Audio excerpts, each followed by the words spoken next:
Hi welcome to my channel. இன்றைக்கி நம்ம என்ன பார்க்க போகிறோம்னா கொத்து சப்பாத்தி ரெசிபி தான் பார்க்க போகிறோம்.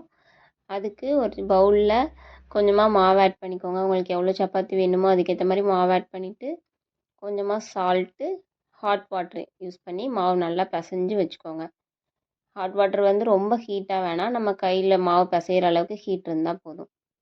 பிசைஞ்சு ஒரு 1/2 அன் ஹவர் ஊற வச்சுருங்க. அப்போ தான் நமக்கு சப்பாத்தி நல்லா சாஃப்டாக கிடைக்கும். அதுக்கப்புறம் சப்பாத்தியை தேய்ச்சி ஒரு 1/2 அன் ஹவர் கழித்து சப்பாத்தி தேய்ச்சி அதை கொஞ்சம் கொஞ்சமாக குட்டி குட்டியாக இந்த மாதிரி கட் பண்ணி வச்சுக்கோங்க.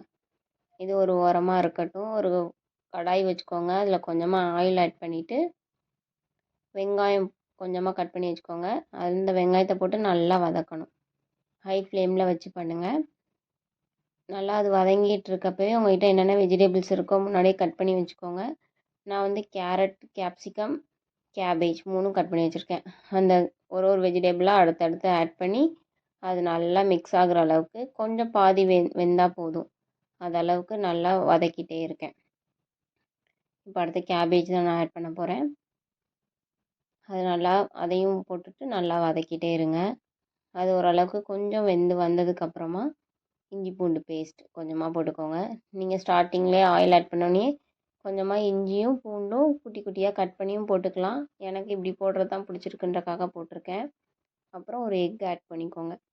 எக் ஆட் பண்ணிவிட்டு நல்லா ஸ்க்ரம்பிள் பண்ணி விடுங்க. அது நல்லா ஸ்க்ரம்பிள் ஆகி வெஜிடபிள்ஸோடு நல்லா மிக்ஸ் ஆகி வரும். அதுக்கு நல்லா மிக்ஸ் பண்ணிடுங்க ஃபுல்லாக எல்லாத்தையுமே வெஜிடபிள்ஸையும் சேர்த்து. அது நல்லா மிக்ஸ் ஆனதுக்கப்புறமா உங்கள்கிட்ட வீட்டில் இருக்க மசாலா ஆட் பண்ணிக்கோங்க. நான் நார்மலாக குழம்புக்கு போடுற மசாலாவும் கொஞ்சமாக பெப்பரும் ஆட் பண்ணி இப்படி நல்லா மிக்ஸ் பண்ணி வச்சுருக்கேன். அதுக்கப்புறம் நம்ம கட் பண்ணி வச்சுருக்கோம்ல அந்த சப்பாத்தி ஆட் பண்ணிக்கலாம்.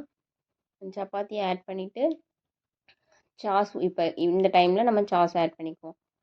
நான் சில்லி சாஸும் டொமேட்டோ கெச்சப் ரெண்டையும் ஆட் பண்ணுறேன். உங்கள்கிட்ட சோயா சாஸ் இருந்தால் நீங்கள் அதையும் கொஞ்சமாக ஆட் பண்ணிக்கலாம். இப்போ டொமேட்டோ கெச்சப் தான் ஆட் பண்ணுறாங்க. இதுக்கப்புறம் நல்லா இது ஃபுல்லாக எல்லாத்துலேயும் மிக்ஸ் ஆகிற அளவுக்கு நல்லா கோட் ஆயிரும். நீங்கள் நல்லா மிக்ஸ் பண்ணிவிட்டு ஹை ஃப்ளேமில் வச்சு பண்ணுங்கள். நல்லா இந்த மாதிரி கோட் ஆயிரும் எல்லாத்துலேயும்.